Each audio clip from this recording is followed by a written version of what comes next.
All right. So specifically on the model portion of MVC, we're going to talk about ORM and the design patterns specifically for models in MVC.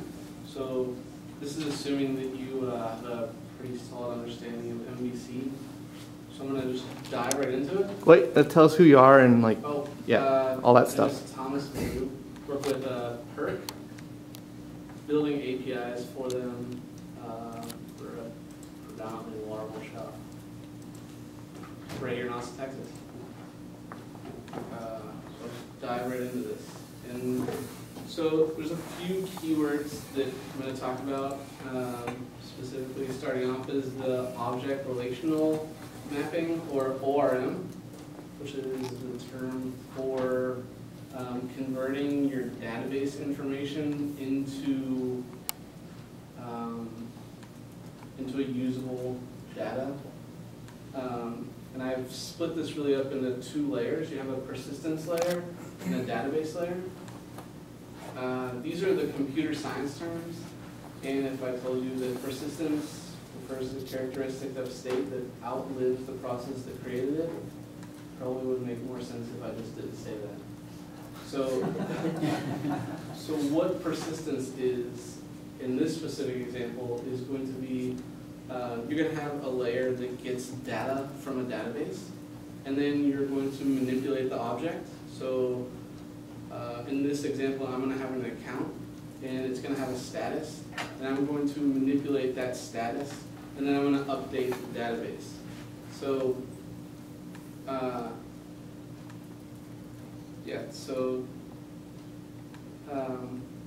for database design patterns, or ORM design patterns, there's several of them.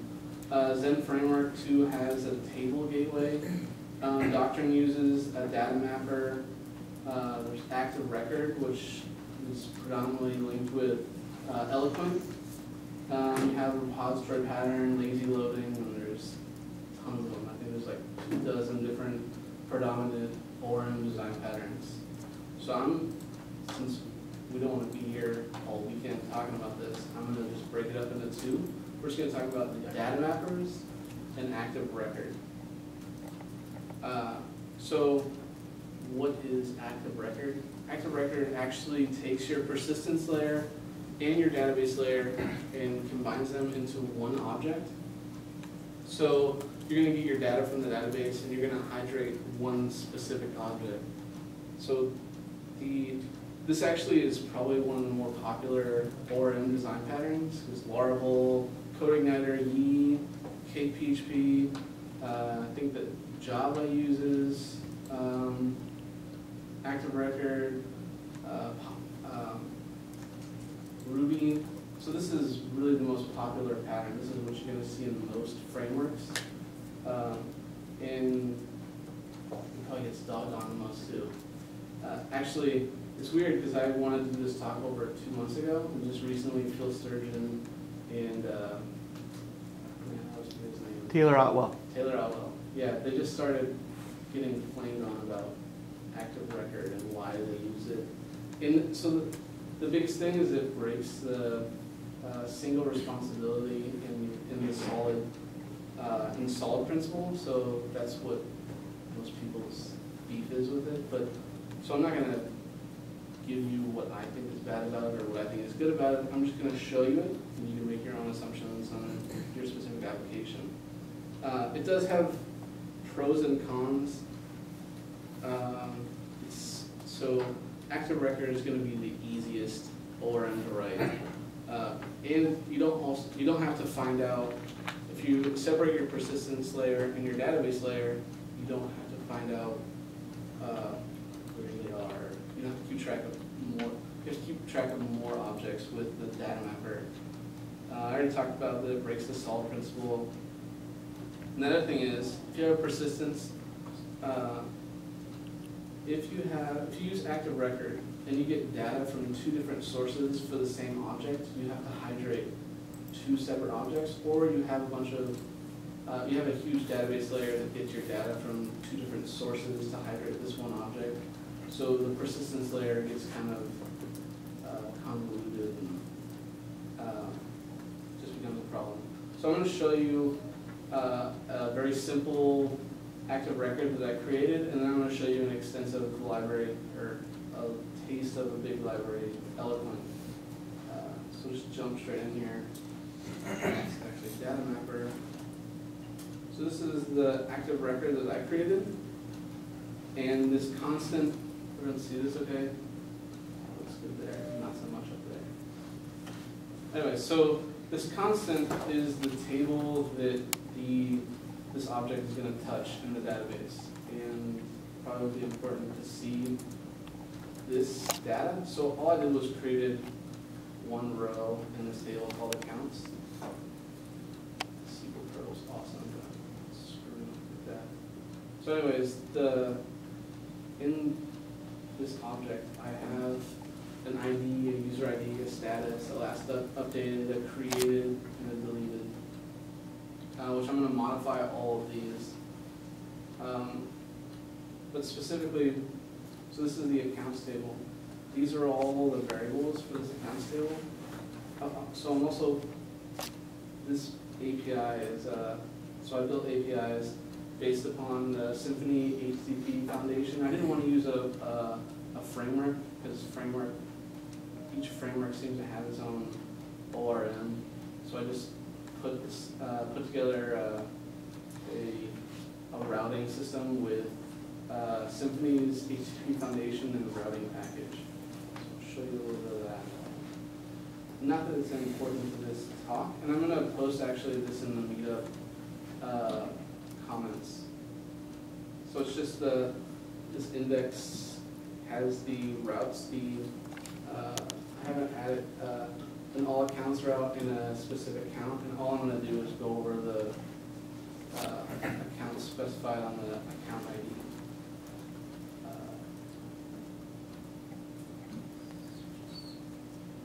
This is the accounts controller. I'm going to comment everything out but the active record. And we'll just build up from there. So this is the object. Spit out. Let me just go back here. All right, so what I'm going to do is I'm going to find this object. So I'm going to do this method for finding the object. And I'm actually, because Eloquent, so Eloquent is the Laravel ORM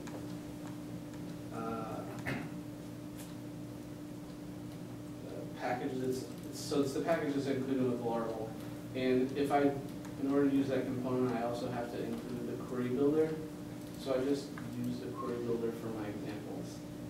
And that's what this is. So on the find, all I'm doing is with the accounts table, I'm finding an account with the ID specified. Grabbing the first one, hydrating this object, which is this isSet method, and then returning this object. So let me go back to the control. And go to the active record method. And in here, see that I'm taking the account, the user ID, and this is from the route. So we go back to the route. Have the user ID of 1. So what's that PAW thing that you're running? So I'm sorry, PAW is a REST client. This is just a GET API, but to make the responses easier to read, I'm not using a browser. I'm using a REST client. So back to this. I'm creating the account object. I'm doing a find against it. I'm modifying that same object to change the status. I'm saving it and then returning the actual object variables. So let's go back to this active record. So I found it, I hydrated it, then I made the change, and you just pump the change into save. It takes the object, chooses whether, if there's an ID set, it knows that this object already exists. So all it does is updates it, Now if it doesn't have an ID, it will insert it into the database. So this specific one updates so all it does right now is updates the status. So if I go back to the object, I'm going to call this, it's going to say the status is good. I'm just going to go in. So I'm explaining all this first, and then I'm going to show you the persistence layer. The persistence layer would actually be right here, where I'm taking the object and I'm changing the status. So as you can see, the account status and so the database layer and the persistent layer are the same thing. I'm making changes to this object, and then I'm saving it using the object's same methods. I'm going to change it to this dude is a deadbeat. So then now it says good. Hit enter to run it. The status was changed to deadbeat, and then in the database, if I refresh it, the status is changed to deadbeat. So then we'll go back to the slides. I'm going to save the Eloquent and Doctrine stuff, the extensive libraries till the end, to show you a complete library. So anyways, go to Data Mapper. So Data Mapper is ORM where the persistence layer and the database layer are completely separate. And actually, you don't see this design pattern very often. The only thing in PHP that I saw that really uses it is Doctrine. Zen Framework 2 uses something called Table Mapper, which actually isn't exactly the same as a data mapper. So the positive thing is that this one does follow the solid principles. It does separate your database layer and your persistence layer. The bad thing is it requires a lot more code to build this, so you have to actually build a class for your persistent layer and build a class for your database layer, and then get your data, pass it into an object that you've hydrated, and then manipulate that hydrated object, which creates more objects. So jump right into this. I'm going to uncomment. I'm going to uncomment the data mapper. Now this one's has a lot of inheritance. So the data mapper, so I have this ORM class that's actually this mapper abstract. So this is the base of the data mapper class. It has a create method. It's a build-out method that actually creates an instance of an object you specify. So it has this create instance abstract class or abstract method that you specify what kind of object you want to create. Then after you create the object, you're going to query the database for the object, for data to hydrate this object. So it's going to go back to create. It creates the instance of the object, gets data, or this create is going to be, you're going to pass data into this method, and the data gets hydrated into this object. This is a populate method, which is really just a hydrator method. So if you're not familiar with a hydrator just, so if I get my account data from the database, I have this data, but I want to map it to an object. So what you would do is hydrate the object with the data from the MySQL database or whatever database. You're just mapping the data to the object. Let's see. So I'm just going to go into this accounts mapper. And I have a create method. It calls a create instance, which creates this account. I'm going to go into the account class. And the account class just really has public variables set to, these are all the variables in the database. So you have ID, user ID, status, last updated, created, and deleted. And so was messing around with this one actually has a to array, which converts the object's data into an array, so I can bust it out from JSON, but then I also created the to.json, which just JSON encodes that data, which wasn't necessary for this. Alright, so to the controller, we're messing around and see the persistence layer. Alright, so on the data mapper, we're creating an accounts mapper, and this accounts mapper has all the database layer. So we're going to get the object from the user ID, and then it's going to return the account class. I'm going to change the status of this to failed to pay, and then I'm going to pump this object back into my accounts mapper to update the status in the database. So I'm just going to run this into the Redis client. So you'll see that data mapper actually runs first. So what's going to happen is it's going to change the status to failed to pay, and then the active record method is actually going to change it back to being the dead queue, which is not really a difference. So yeah, so what I'm going to do is comment it out. So comment the active record method call. So all this is an array that calls each individual method that's to the specific ORM. They all do the same thing. All they do is change the status. So back on this, it should just return failed to pay. The database status right here will change to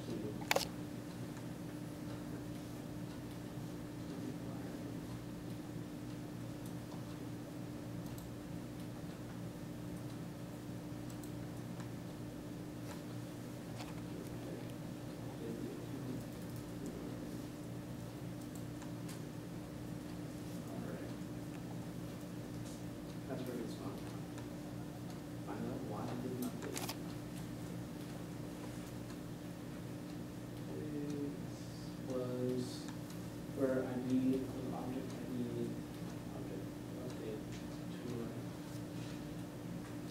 yeah, I'm not going to spend too much time on figuring out why it didn't work. Just move forward.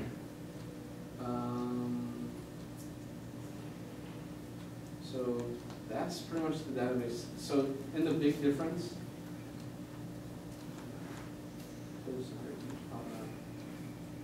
this is active record and data mapper. You can see the big difference in it is that this uses the same class to do all of my, to handle my database layer to find the object. This is the persistence layer to change the status to deadbeat. The database layer again to save it to the database, the status change. And then I return the objects arguments for the API.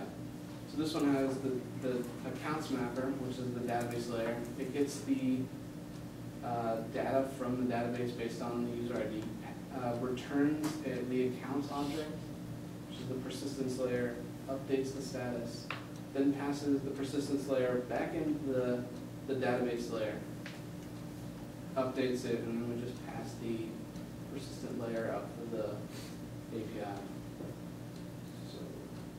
The next thing is, so the extensive library for active record is actually Eloquent. So on Eloquent, you can see it does the same thing. You have a model, so I'm going to show you this class for Eloquent account. And literally all I did was create an account, extended the Eloquent model, declared the table the accounts are in, and so for Eloquent, they want, or the database has to have, so if I remove this, it's going to complain at me that I don't have two columns, so I'm going to remove that.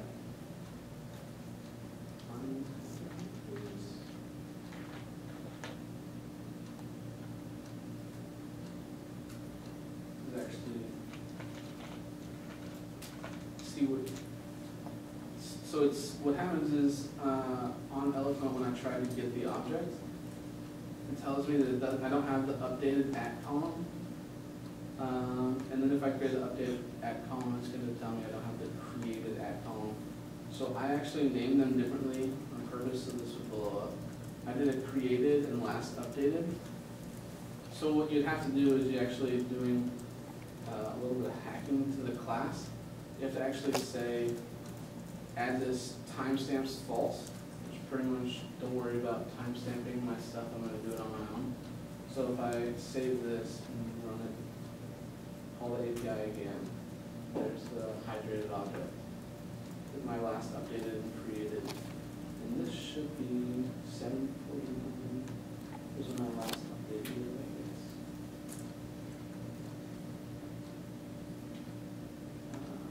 All right. Now, as you can see, this is super simple. I actually didn't declare any methods on here. And if you look at the method for Eloquent, I'm calling the class. I'm actually finding the account with the user ID of 1. I'm updating the status to excellent and I'm saving it.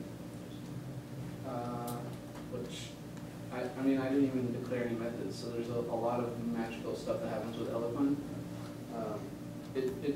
So when you find it, you actually have to find it on a primary key. So that's what this is, auto-decrementing primary key.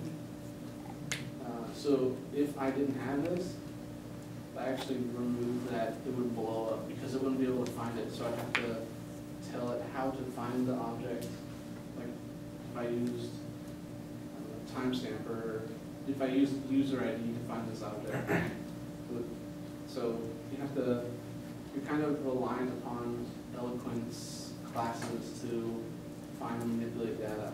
And ORM is actually not any different. So I'm going to go back to the controller. I'm going to uncomment the doctrine portion. The doctrine is going to be the, it's actually going to require the most work. So on my custom account mapper, I actually had to create the abstract classes for it, and then extend the abstract classes to the concretes. On doctrine, you have to do the same kind of thing. So I actually had to, I need to show you the bootstrap. So I'm calling this bootstrap to actually set up the entity manager for doctrine. And I'm passing, in the entity manager, I'm using this to get from the database and hydrate objects. So on the doctrine class, this is, all of it's declared in comments. So I'm saying that this is an entity. This table is of name accounts. I have, this is my auto incrementing ID, so I can give it, say it's the ID with the column type of integer, and it's a generated value. So I have to declare all these like this. They're all protected variables as well. And then I'm doing a setter to set the status, and then I'm having the toArray to return the data to the API, right, to the REST client. All right.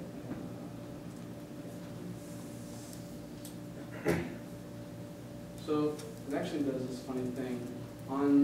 So these are datetime variables, and it actually passes the date, the time zone type, and the time zone, which let me comment all the other stuff. None of the other ORM, Eloquent, or what I created, so you have to deal with a datetime variable. So all of them just have last updated with a string. And these actually have a string with the time zone type. So it actually adds extra variables. And so that it says it's a datetime object, but if you try to manipulate it, it's kind of a turd.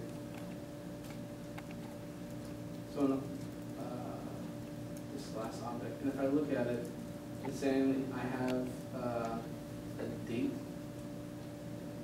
a time zone type, and a time zone. If I go to created and try to just get the date, so actually blow it up. Yeah. Undefined property for date, time, and date.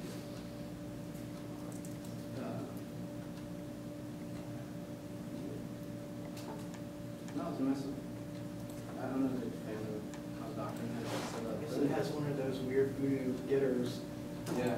So I actually even tried to do Like format? setup. Format.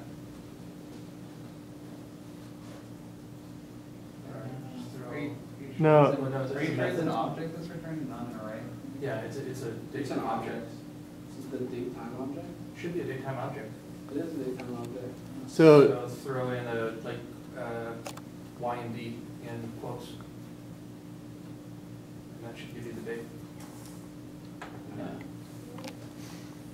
So I was actually returning. It was returning as an array. Like if I did. Yeah, there's going to be some sort of stringify somewhere in there that's actually doing that on the daytime object. The two. Yeah. Yeah, it was. Anyways. So on Eloquent and Doctrine, you can see that you have to sort of like hack it for. I think that for both of these, it's kind of like the chicken before the egg.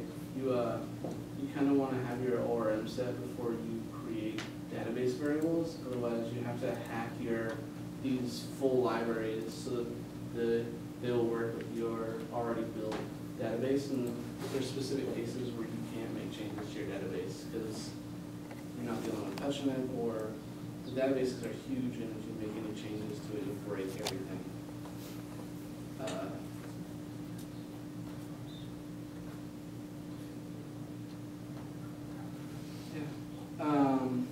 So that's pretty much it. The on this there's a big beef with Eloquent in how it handles how it's not solid. That's the biggest beef with it. It's super easy to use. I didn't declare anything, and it was able to do all the things that both these, or all three of these objects were able to do. So let's just look at Eloquent. This is it. That's all Eloquent does. All Eloquent requires. And you look at the active record that I created. This is all the stuff that I had to have. The data mapper requires, even for my custom class, requires a lot, and then Doctrine is like the Incredible Hulk of ORM stuff. There's a lot of stuff. So it's all about. So Doctrine does a lot, and Eloquent does a lot as far as handling the database structure.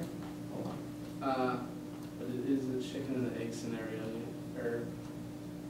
You really want to have control over your database so that you can build the database correctly to map with Doctrine or Eloquent, because when they're not, you start having to hack stuff up and it just becomes a nightmare. But in reality, none of the design, active record or data mapper, it's all about what you want. Do you want to have your persistence layer separate from your database layer?